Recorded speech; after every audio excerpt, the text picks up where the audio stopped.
은혜 받으실 말씀은 에스겔 47장 1절에서 5절 말씀과 갈라디아서 5장 19절에서 21절 말씀입니다.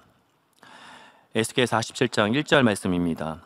그가 나를 데리고 전문에 이르시니 전에 전면이 동을 향하였는데 그 문지방 밑에서 물이 나와서 동으로 흐르다가 전 우편 제단 남편으로 흘러내리더라. 갈라디아서 5장 19절에서 21절 말씀입니다. 육체의 일은 현저하니 곧 음행과 더러운 것과 호색과 우상 숭배와 술수와 원수를 맺는 것과 분쟁과 시기와 분냄과 당 짓는 것과 불리함과 이단과 투기와 술 취함과 방탕함과 또 그와 같은 것들이라. 전에 너희에게 경계한 것 같이 경계하노니 이런 일을 하는 자들은 하나님의 나라를 유업으로 받지 못할 것이요. 영상으로 준비된 금빛 성가대의 찬양과 연주 후 당회자님의 영상 설교 믿음을 청량하시니 13번째 제아의 말씀을 듣겠습니다.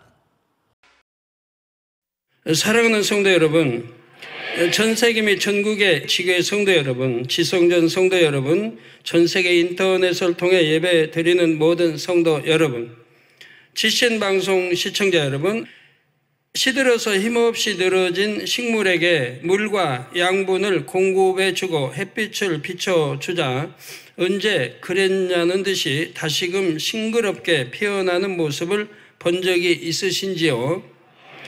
저는 구원받지 못하는 죄를 짓고 파리하게 죽어가던 영혼들이 이렇게 살아나는 모습을 많이 보았습니다. 영적인 물과 양분 그리고 햇빛, 즉 하나님 말씀과 눈물의 기도, 사랑을 공급하자 회개하고 다시금 영적인 생기가 돌았지요. 심지어 구원받지 못하는 죄의 차원을 넘어서 사망에 이르는 죄를 범하여 소망이 끊어진 영혼들도 다시금 살아나는 것을 보았습니다. 이 시간에도 지난 시간에 이어 구원받지 못하는 죄에 대해 설명합니다. 혹시 아직도 구원받지 못하는 죄 가운데 거함으로 두려움을 느끼는 분들이 계십니까? 이 시간 말씀이 바로 아버지 하나님께서 여러분에게 공급하시는 영적인 물과 비침을 믿고 잘 흡수하시기를 바랍니다. 그리하여 다시금 생기로 충만한 사랑스러운 자녀로 거듭나시기를 주님의 이름으로 부탁드립니다. 성도 여러분, 시청자 여러분, 지난 시간에 이어 구원받지 못하는 죄인 현저한 육체의 일에 대해 살펴보겠습니다. 본문 말씀 갈라디아서 5장 18절 21절 전반절에 육체의 일은 현저하니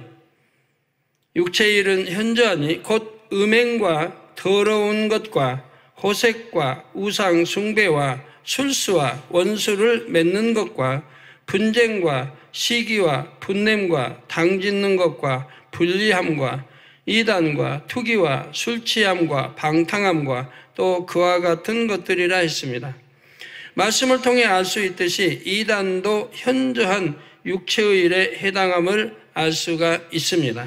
지난 시간에 설명해 드린 대로 이단은 간단히 말해서 구세주이신 예수 그리스도를 부인하는 것입니다.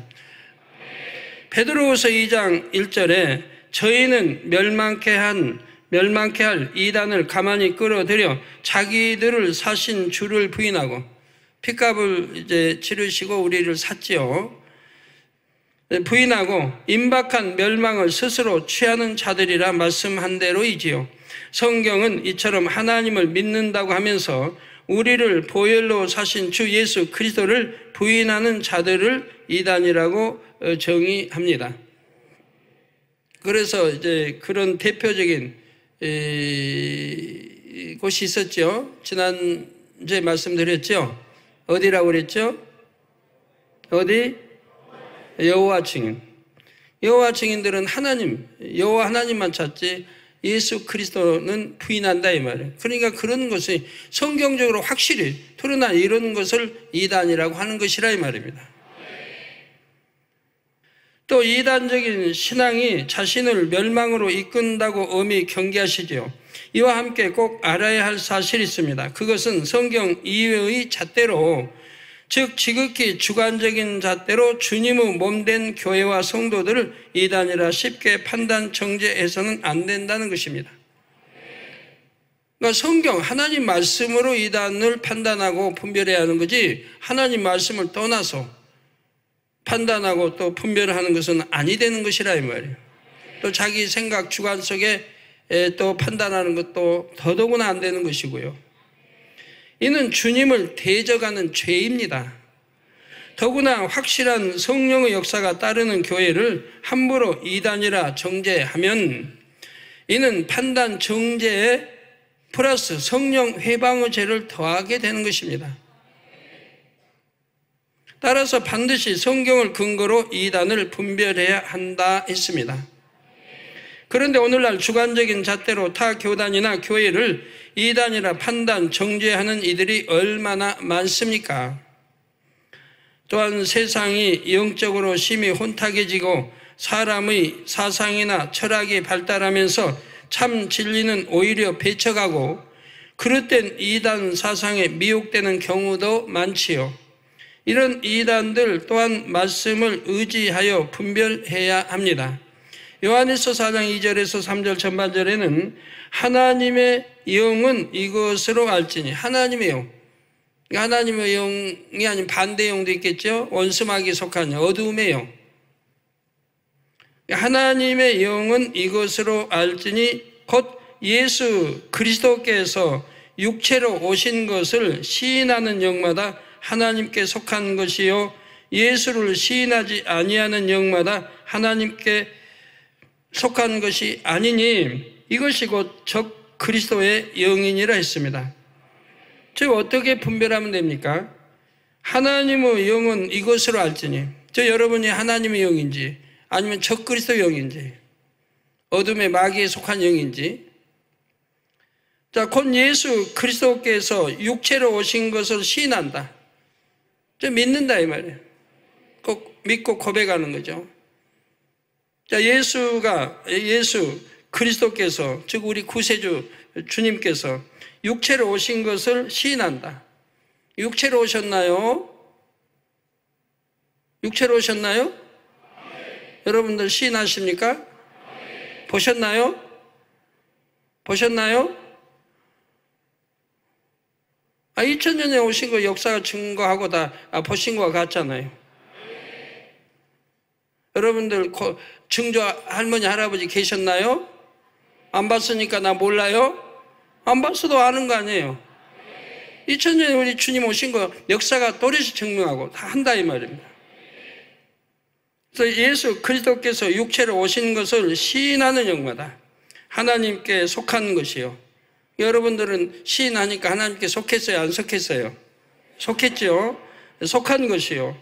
예수를 시인하지 아니하는 영마다 하나님께 속한 것이 아니니 이것이 곧 적 그리스도의 영이니라. 적 그리스도. 적 그리스도 반대죠. 적 그리스도. 그런데 이때 예수를 시인한다는 것은 입술로만 믿습니다 하는 것이 아닙니다. 입술로만 믿습니다는 얼마든지 할 수 있는 것이고 또 얼마든지 거짓말할 수 있는 거니까요. 삶 속에서, 내 살고 있는 삶 속에서 예수님의 가르침대로 사는 행위가 따르는 것이죠. 그러니까 예수를 구세주로 시인한다고 하면 바로 삶 속에서 하나님 말씀대로 빛 가운데 사는 삶이 따르는 것이라 이 말이에요. 행위가 빛 가운데 살게 된다 이 말입니다. 행위적으로 빛 가운데 사는 행위가 나타나는 것이죠. 하나님 계명 지키고 말씀대로 사는 것이라 이 말이에요. 이렇게 살지 않는다고 하면 여러분 자신을 한번 돌아보세요. 내가 정녕 하나님을 믿는가? 우리 예수 구세주이심을 믿는가?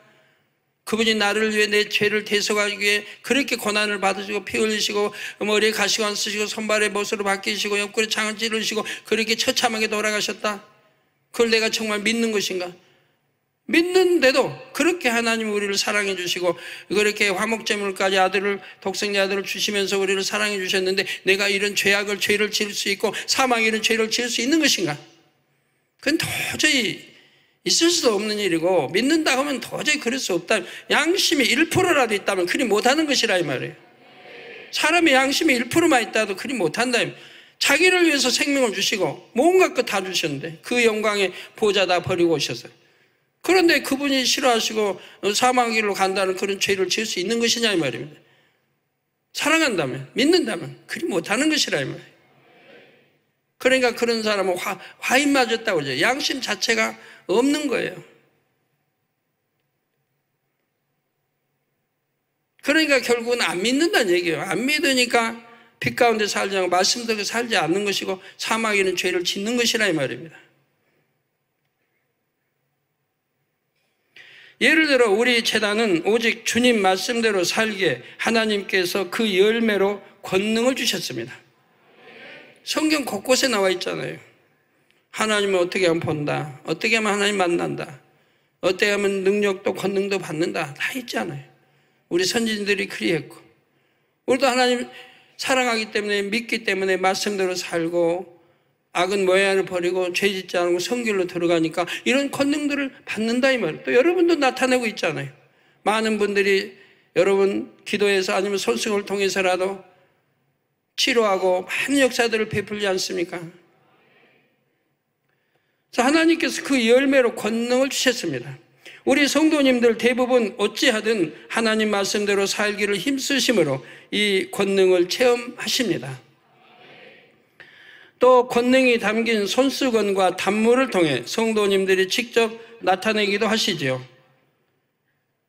시편 62편 11절에 하나님이 한두 번 하신 말씀을 내가 들었나니 권능은 하나님께 속하였다 하셨도다 했습니다. 바로 권능은 하나님께 속했습니다. 원수 마귀에게 속한 것이 아니요, 어둠에 속한 것이 아니요, 하나님께 속했다 이 말입니다. 그러므로 참된 증거를 가진 여러분은 굳건한 믿음 위에 서서 거짓의 미혹을 받는 일이 결코 없으시기를 우리 구주 예수 그리스도의 이름으로 부탁드립니다. 사랑하는 성도 여러분, 술 취함도 현저한 육체의 일 중에 하나입니다. 술 취함. 우리 성도님들 술 취하신 분들은 많이 계시겠죠. 초신자, 이제 갓 교회 와서 진리를 모르신 분들은 교회 밖, 여러분 집이나 어디에서는 있을 수도 있겠으나 우리 진리를 듣고 아는 여러분들은 그런 분 없을 겁니다. 바로 현저한 육체의 일 중에 하나, 술 취함도 들어갑니다. 에베소서 5장 18절에 술 취하지 말라. 이는 방탕한 것이니 오직 성령의 충만을 받으라 하셨습니다. 술에 취하면 판단력, 절제력이 약해집니다. 왜 술 취하지 말라고 말씀하냐? 판단력, 절제력이 약해진다 이 말입니다. 성경 잠언 20장 1절을 보면 이에 대해 포도주는 거만케 하는 것이요 독주는 떠들게 하는 것이라 무릇 이에 미혹되는 자에게는 지혜가 없느니라 했습니다. 그러니까 이런 걸로 이런 거 예를 들어 마셨다. 그걸로 뭐 지옥 가고 그런 게 아니고 술 취하면 거기에 대한 결과들이 아주 안 좋게 나오는 걸 보게 되죠. 그래서 포도주는 거만케 한다. 이게 술 취한 사람 봐요. 굉장히 거만한 사람들이 많잖아요. 그냥 대로를 그냥 여하튼 길을 그냥 자기 집 뭐라고 할까요? 여하튼 막 활보하고 누구한테나 시비하려고 그러고 대들려고 그러고 아나무인이죠. 다는 아니지만 대부분이 그런다 이 말 취하면. 그리고 독주는 떠들게 하는 것이라. 또 술에 취하면 그냥 떠들지 않습니까? 말수 적은 사람도 내성적인 사람도 술 취하면은 외성적으로 바뀌어요.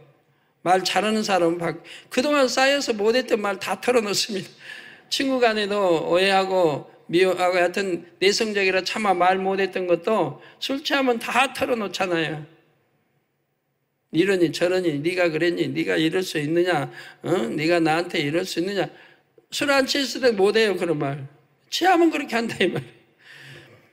그래서 독주는 떠들게 하는 것이라 무릇 이에 미혹되는 자에게는 지혜롭지 못하다 말씀하지요.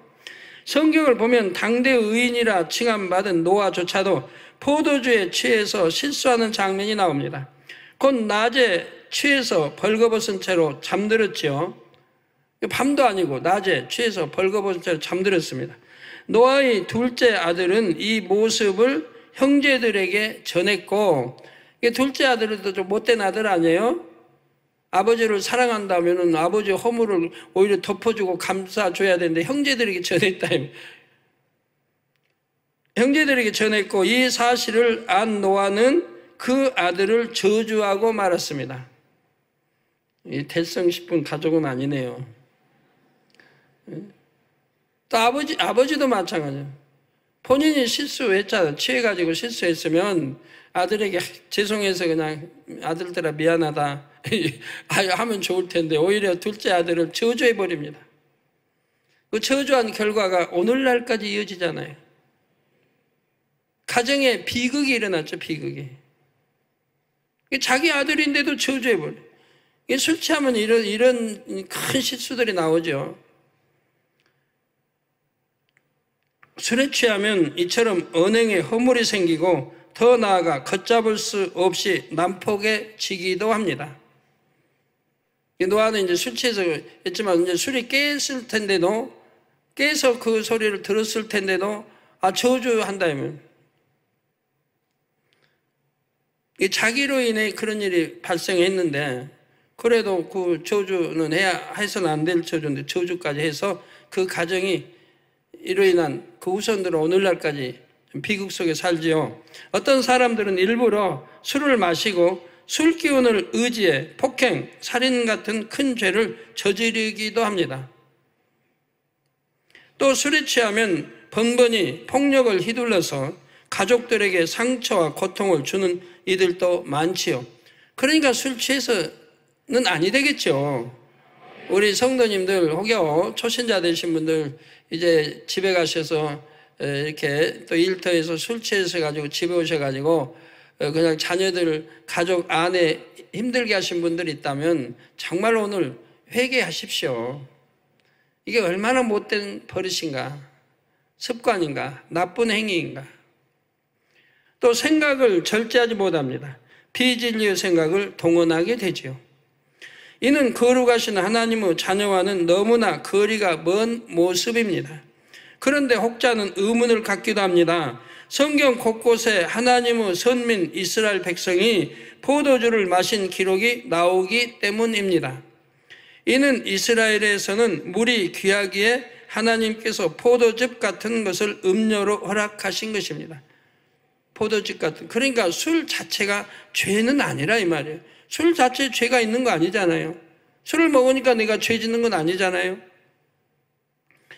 독일 같은 데는 음료수 대신 맥주를 마신다고 그래요. 그러니까 맥주가 발달돼 있죠. 음료수, 물 대신 맥주를. 왜? 물이 귀한 거예요. 독일은 그 산이나 이런 땅, 하여튼 이게 산성? 하여튼 뭐가 돼가지고 토질이 돼가지고 그 물을 마시면 안 되는 거예요. 그 맛을 정화하기 전에는 마시면 안 되는 거예요. 그래서 유럽 쪽에 가면 그런 게 많나 봐요. 이제 산성. 그래서 유럽에 가니까 요즘 모르겠습니다만 제가 89년도에 유럽 여러 나라를 돌았는데 돌아보니까 나이 드신 분들이 이렇게 등이 굽은 분들이 꽤 있었어요. 등이 이렇게 굽어서 다니는 거예요. 왜 그런가 했더니 바로 그런 물들을 아무래도 들어가기 때문에 이렇게 굽는다는 거예요. 그래서 그런 거를 방지하기 위해서 맥주가 발달하고 맥주를 마시면 이제 그 물 대신 맥주를 마셔서 그 물 대신 그 맥주를 마시는 거죠.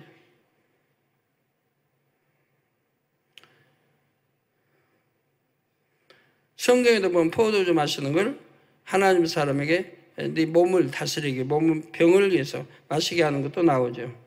그러니까 이 술 자체가 죄가 있는 게 아닌데 금한 것은, 바로 술 취한 금한 것은 이 술을 취함으로 해서 못된 행실, 행동, 언어, 못된 습관들이 나오기 때문에 그런 것이라 이 말이에요. 그래갖고 결과는 그렇게 나오다 보면 죄를 짓는다 이 말이에요. 그러나 구약 성경을 보면 자신을 하나님 앞에 구별하여 드린 나시린에게는 포도주와 독주를 금하셨음을 알 수가 있습니다. 또한 아론과 그의 자손, 곧 제사장들이 회막에 들어갈 때도 포도주와 독주를 금하셨음을 알 수가 있죠. 베드로전서 2장 9절에 다음과 같이 말씀하십니다. 오직 너희는 택하신 족속이요 왕 같은 제사장들이요 거룩한 나라요 그의 소유된 백성이니 이는 너희를 어두운 데서 불러내어 그의 기이한 빛에 들어가게 하신 자의 아름다운 덕을 선전하게 하려 하심이라. 이 말씀대로 여러분은 왕 같은 제사장들입니다. 또한 거룩하신 하나님을 닮아 빛과 소금이 되어 많은 영혼들을 하나님께로 인도할 사명을 맡은 분들이지요. 이런 여러분이 술 취하여 거룩하지 못한 행실과 악한 행실로 오히려 영광을 가린다면 어찌 구별된 하나님의 자녀라 할 수 있겠는지요. 그런데 어떤 사람들은 술 취하지 말라 하셨으니 취하지 않을 정도로만 마시면 괜찮다고 말하기도 합니다. 하지만 현실적으로 술을 취하지 않을 만큼만 마시는 일은 거의 없습니다. 술을 마시는 목적 자체가 취하는 것이기 때문입니다. 또 소량을 마셔도 그만큼은 술에 취한 것이고요. 이 취한 것이 거듭 마시게 되므로 더 취하게 돼서 문제는 실수가 나오는 것이죠. 그러니 애초에 마시지 않아야 합니다. 구약성경 잠언 23장 31절에는 이런 말씀도 있습니다. 포도주는 붉고 잔에서 번쩍이며 순하게 내려가나니 너는 그것을 보지도 말지어다. 아예 보지도 말라는 거예요. 즉 마음을 지키지 못할 바에는 아예 보지도 말라고 말씀하시는 것입니다. 또 거룩하게 구별된 나실인들에게는 포도주를 금하시되 이에 포도나무에서 나온 모든 것, 그 씨나 껍질도 먹지 말라고 명하셨죠. 즉 절대로 성전, 지성전에 들어와 일하는 또 하나님의 일을 하는 이런 사람들은 술을 먹고 취하면 안 되기 때문에 아예 금하게 하는 거 봐요. 보지도 말라, 만지지도 말라. 만약 하나님의 성전 안에서 행설 수술하면 그건 큰 죄입니다. 그러니까 아무리 이방인이라 해도 교회 올 때는 술 안 마시는 거예요. 거룩한 하나님의 성전, 하나님이 보시는 계시는 성전에 술 마시고 나오면 안 되는 거죠. 이처럼 지극히 작은 것이라도 타협하지 않고 말씀 그대로 행하는 것이 하나님의 뜻입니다. 이에 대한 간증을 하나 소개해 드리겠습니다. 집사님은 음주 분야에 있어서 타협하는 신앙생활을 하였습니다. 그러던 중 술로 인해 사랑하는 아내와 어린 두 아들을 남겨두고 급사하였다가 저의 기도를 받고 극적으로 살아나셨지요. 집사님은 2002년 2주 연속 특별 부흥성회 때 저의 기도를 받고 시력이 회복되는 체험도 했습니다. 그런데도 어느 때부터인가 술 마시는 것을 대수롭지 않게 여겼다고 합니다. 사람들의 마음을 맞추려면 어쩔 수 없다면서 술을 마셔도 상대에게 피해를 주지 않으니 괜찮다고 자신을 합리화했던 것입니다. 하나님께서는 사랑의 징계를 통해 이에 대해 여러 차례 깨달음을 주셨다고 합니다. 무릎이나 머리에 큰 부상을 입기도 하고 자녀에게 틱 장애가 나타나기도 했죠. 틱은 아이들이 특별한 이유 없이 자신도 모르게 얼굴이나 목, 어깨, 몸통 등 신체 일부분을 아주 빠르게 반복적으로 움직이거나 이상한 소리를 내는 것을 말합니다. 이게 부모의 이런 잘못으로 자녀에게 가는 경우 더러 있습니다. 여러분 성도님들은 그래도 난 아무 잘못도 죄도 안 지었는데 내가 잘못해서 다쳤다. 그런 경우도 있어요. 나는 아무 잘못 안 했는데. 그러면 이제 부모하고는 띠가 되기 때문에 부모가 전혀 교회 안 나온 사람이라고 하면 띠가 형성이 안 돼요.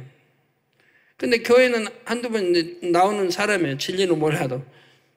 그런데 이제 그런 경우 보면은 그 부모가 죄를 짓든가 어떤 경우 했을 때 그걸 연결해 자녀에게 징계가 가는 걸 봐요. 하나님은 다 사랑의 하나님이라 자녀를 징계함으로 그 부모를 회개시킨다든가 믿음을 심어준다든가 구원에 이르게 하시려고 하나님은 그러시지 그 부모가 잘못한 걸 자녀를 징계해서 자녀가 잘못되게 하지는 않거든요. 그럼에도 그 당시에만 회개할 뿐 다시 세상과 타협하기를 반복하였습니다. 그러던 어느 날 급기야 급사를 하기에 이르렀습니다. 승진한 기념으로 술을 마시고 귀가했는데 방에 누운 지 얼마 안 되어 그만 호흡이 멎어버리고 만 것입니다. 호흡이 멎었으니까 심장이 이제 아무튼 죽었다는 얘기죠. 이에 아내 집사님은 저의 음성 사서함 기도를 받게 해주고 남편 대신 울부짖으며 회개하셨다고 합니다. 그리고 당시 본교회 금요철야 예배 참석자 본교회에 와 계시던 담임 목사님을 통해 저에게 기도 요청을 하셨지요. 이에 저는 금요철야에 올라가기 전 심장아 깨어나라 명하였고 간절히 기도해 드렸습니다. 아내 집사님에 의하면 바로 그 즈음 제가 기도할 그 시간에 10시 53분경 놀랍게도 집사님이 헉 하는 소리와 함께 살아났다고 합니다. 이 일을 계기로 집사님은 타협하는 신앙에서 돌이키셨지요. 성도 여러분, 하나님은 이처럼 살아계셔서 여러분의 일거수일투족을 살피십니다. 자, 자녀들이 타협하는 것이 아니라 오직 말씀을 쫓아 빛 가운데 거하기를 간절히 바라시지요. 또한 그렇게 살고자 할 때 반드시 은혜와 능력을 주시고요. 그러므로 하나님의 자녀답게 늘 근신함으로 오직 하나님의 거룩하심과 온전하심을 나타내 보이기를 힘쓰시기 바랍니다. 또한 범사에 술을 의지하는 것이 아니라 성령을 의지하시기 바랍니다. 세상 술에 취해 사는 것이 아니라 오직 성령의 충만함을 입어 참 기쁨과 희열 속에 사시기 바랍니다. 성도 여러분, 방탕함 또한 현저한 육체의 일 중 하나입니다. 방탕한 행실에는 여러 가지가 있습니다. 술이나 도박에 빠져서 가장의 역할이나 부모의 책임을 다하지 않는 것, 학생이 게임에 빠져서 본분을 다하지 못하는 것 또한 방탕한 일입니다. 학생의 본분은 공부 열심히 하고 다 해야 되는데 공부하고는 반대인, 공부를 못하게 하는, 또 정신적으로도 안 좋게 하는 그런 게임에 빠져서 학생 본분을 잃어버리면 방탕한 거 아닙니까? 자신의 몸과 마음을 지키지 못하고 성적 쾌락을 추구하며 음란한 생활을 하는 것, 이거는 심히 방탕한 것이죠. 심히 방탕한 것.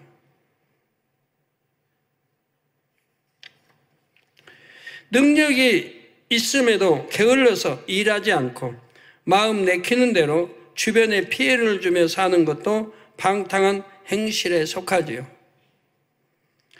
사치가 심하여 경제적으로 어려움을 당하다가 범죄하거나 자살하는 경우도 탐심을 쫓아 방탕하게 산 결과입니다. 여러분, 사심, 탐심 참 무서운 겁니다. 사망에 이르는 죄로 이끌어가는 거예요. 사심, 탐심. 구약이나 신약에도 이런 사심, 탐심은 구원받지 못하는 것을 많이 볼 수 있습니다. 이런 거는 뿌리채 뽑아버려야 돼요. 꼭 그냥 사망 이런 그런 죄, 물론 탐심 이런 것도 다 사망 이런 죄죠. 심하면 욕심, 이것도 어찌하든 뽑아버려야지. 그런 것이 남아있으면 반석으로 못 들어가요. 아직 반석에 못 들어간 분들은 다 이런 것들이 있기 때문에 탐심, 사심, 욕심, 교만, 시기, 질투, 미움, 그 외에도 9가지 그런 것들이 아직도 내가 뿌리채 뽑아내지 않았다고 하면 반석에 들어가지 못하는 요인들이라 이 말이에요. 뿌리채 뽑아서 반석에 들어가야 이제 그때부터 영을 향해 갈 텐데 아직도 반석에 못 들어왔다고 하면 얼마나 안타까운 일입니까? 자, 주님을 영접하고 성령을 받은 사람은 이전에 이렇게 방탕에 젖어 살아왔을지라도 이제는 새 사람이 되어야 합니다. 구습을 벗고 주님을 닮은 거룩한 자녀가 되기 위해 애쓰고 힘써 나가야 하지요. 거룩하지 않은 습관은 사소한 것이라도 불같이 기도하며 꾸준히 벗어나가시기 바랍니다. 사랑하는 성도 여러분, 본문 갈라디아서 5장 19절에서 21절에 보면 현저한 육체의 일이 열거되어 있고 마지막에 또 그와 같은 것들이라 라고 표현이 나옵니다. 이는 이외 여기 기록된 현저한 육체일 외에도 육체의 일이 많이 있음을 뜻합니다. 혹여 이 외에도 더 있다면 그 많은 죄를 어떻게 다 버릴 수 있을까 지레 포기하려는 분이 계신지요. 마가복음 10장 27절에 예수님 말씀하십니다. 예수께서 저희를 보시며 가라사대 사람으로서는 할 수 없으되 하나님으로는 그렇지 아니하니 하나님으로부터 다 하실 수 있느니라. 다 하실 수 있다. 우리 하나님은 다 하실 수 있다. 여러분이 변화되고자 하는 의지를 보이면 아버지 하나님께서 도우시고 힘을 주십니다. 죄가 아무리 많다 할지라도 하나하나 명심해서 버려나가면 결국은 버려져 나갈 거예요. 여러분 참 힘들다고 생각하시면요, 이거 말고 큰 거, 한 대짜리든 큰 거에다가 그냥 흙탕물 한테 부으세요. 흙탕물을 가득 부어요. 갖고 흔들어도 흙탕물, 가만히 둬도 흙탕물, 그냥 흙탕물이죠. 야, 이거 어떻게 먹지, 마실 수, 이게 흙탕물. 그런데 한번 정화시켜봐요, 여러분이. 여기다가 계속 크기도 말고 이런 호수에다가 샘물을 자꾸 거기다가 공급해 줘봐요, 여기다가. 그러면 넘치니까 자꾸 저기 나오네. 계속 공급해 줘요. 그러면 점점 색깔이 변하잖아요. 검은색이 좀 하얀 맑은 색으로 변하잖아요. 계속 하면 결국은 다 맑아질 거 아니에요. 이제 깨끗하면 마실 수 있는 물이 되겠죠? 잘 이해 안 되시면 여러분 집에 가서요, 그냥 있는 거 살림 다 그냥 흐트러 놔버려요. 그냥 청소도 난 게으르서 참 게으르고 하기 싫은 사람이에요. 집에 가서 그냥 있는 거 책이고 뭐고 다 방에다 흐트러, 성경만 그러면 안 되고 성경 놔두고 다 흐트러 놔요. 언제 어지러네. 부엌이 그냥 어지러네. 쳐다 안 봐도 실망. 아이고, 야, 저걸 언제 다 정돈하고 언제 다, 아이고. 그렇게 해놓고, 그래도 어떡해요. 내가 사는 방인데, 내가 사는 집인데 청소해야 되겠죠? 정돈해야 되겠죠? 하나하나 정돈해봐요. 이 방하고 저 방하고 부엌하고 응접실하고 하나하나 해봐요. 정돈 딱 하고 쓸 거 쓸고 닦고 딱 하면은 결국은 원상 깨끗한 집이 방이 될 수 있는 거죠. 하면 되는 거예요. 내가 아무리 죄 많더라도 명심해서 하나하나, 또 나쁜 습관, 버릇 하나 고치면 10가지 나쁘다면 10가지 다 고칠 필요 있나요? 하나 둘 선을 고치다 보면 나머지는 따라서 고쳐지는 거예요. 나쁜 버릇들이 고쳐지는 거예요. 꼭 10가지를 다 안 고쳐도 하나 둘 서너 가지 고치면 다른 것이 다 고쳐지는 거예요. 그래서 버려지는 거지. 노력을 해봐요, 노력을. 버리려고 각오하고 명심하고 해봐요. 그러면 다 되는 거예요. 꾸준히 노력해요. 더 열심히 노력해요. 그러면 더 팍팍 올라갈 수 있지. 결국 영의 사람이 되는 거지.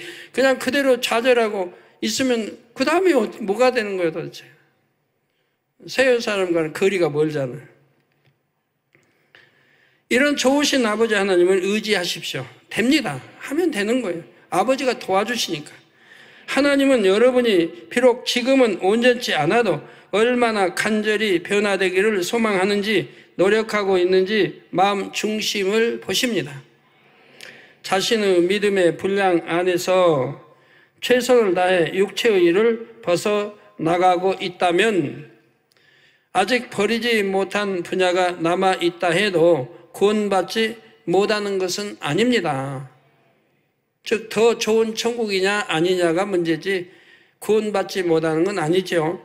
그러나 만약 하나님의 말씀을 들어서 알면서도 세상 사람과 똑같이 마음 가는 대로 죄악을 행한다면 얼마나 안타까우실까요? 갈라디아서 5장 21절 후반절에 이런 일을 하는 자들은 하나님의 나라를 유업으로 받지 못할 것이요, 말씀하신 대로 구원받을 수가 없지요. 천국을 못 간다 이 말이에요. 그 반대인 지옥을 간다 이 말이에요. 그러니까 제가 안타까워서 외치고 또 외치고 또 외치는 거예요. 안 외치면 저도 행복하고 좋죠. 여러분들이 충만한 말씀만 전하면 저도 좋죠. 성도님들 축복 받으세요. 복 받으세요. 성령 충만하세요. 그냥 좋은 말만 해봐요. 얼마나 좋겠는가. 그럼 여러분은 열심히 아멘 아멘 아멘 하실 테니까, 그죠? 아멘 그렇게 100번 1000번 하면 무슨 소용이 있습니까? 깨닫고 깨우쳐서 버릴 거 버리고 해야 그 아멘이 복이 오는 거지. 버리지도 않고 깨닫지도 못하고 그냥 엉뚱한 반대로 축복 받으세요. 11조 그냥 100 이상 200 300 500 1000 드리세요. 아멘이 나오겠지만 그런다고 그렇게 드릴 수 있나요? 아니잖아요. 그러므로 아버지 하나님께서 여러분을 믿음의 눈으로 바라보며 기다리심을 마음에 새기고 신속히 쉽게 죄를 버려 나가시고 비질리 다 벗어버리고 속히 반석에 들어오고 영으로 나오시기를 부탁드립니다. 하면 됩니다. 할 수 있습니다. 이제라도 늦지 않습니다. 베드로후서 3장 11절 후반절 12절 전반절에 너희가 어떠한 사람이 되어야 마땅하뇨? 거룩한 행실과 경건함으로 하나님의 날이 임하기를 바라보고 간절히 사모하라 말씀하십니다. 주님은 꼭 다시 오십니다. 그리고 훗날 여러분을 아름다운 천국으로 인도하여 들이실 것입니다. 천국에는 이 땅에서 그토록 원하지만 누릴 수 없는 참 안식과 즐거움과 풍족함이 있습니다. 이런 천국을 바라보십시오. 또 우리를 사랑하셔서 이처럼 좋은 천국을 예비하신 사랑을 믿으십시오. 육체의 일들을 벗고 경건하게 살고자 힘쓰면 주님은 이 땅에서 사는 동안에도 세상이 줄 수 없는 희락을 주십니다. 마치 농부가 편안하게 쉴 겨울을 앞두고 곳간에 실한 과실과 곡식을 가득히 저장해 놓은 듯한 평안과 기쁨을 마음 가득 채워주시지요. 결론을 말씀드립니다. 사랑하는 성도 여러분, 시청자 여러분, 오늘 본문 말씀 갈라디아서 5장 19절 21절은 사도 바울이 성령의 감동함 속에 기록하여 갈라디아 지역 성도들에게 보낸 서신 중 일부입니다. 21절 중반부에 보면 전에 너희에게 경계한 것 같이 경계하노니 라는 표현이 나옵니다. 이를 통해 사도 바울이 성도들에게 거듭 죄에 대해 경계하고 경계했음을 알 수 있지요. 즉 사도 바울은 어디에서 무엇을 하든 물가에 내어놓은 어린아이를 염려하듯 성도들이 혹 범죄하여 구원에서 멀어질까 하여 늘 마음에 품고 기도하기를 쉬지 않았습니다. 저 또한 우리 성도님들 모두가 구원을 온전히 이루도록 끊임없이 죄에 대해 경계하고 경계할 것입니다. 이를 통해 포기하지 않으시는 아버지 하나님의 사랑을 느끼시기를 주님의 이름으로 부탁드립니다. 涙の中おらる主愛の主それは命与える救いの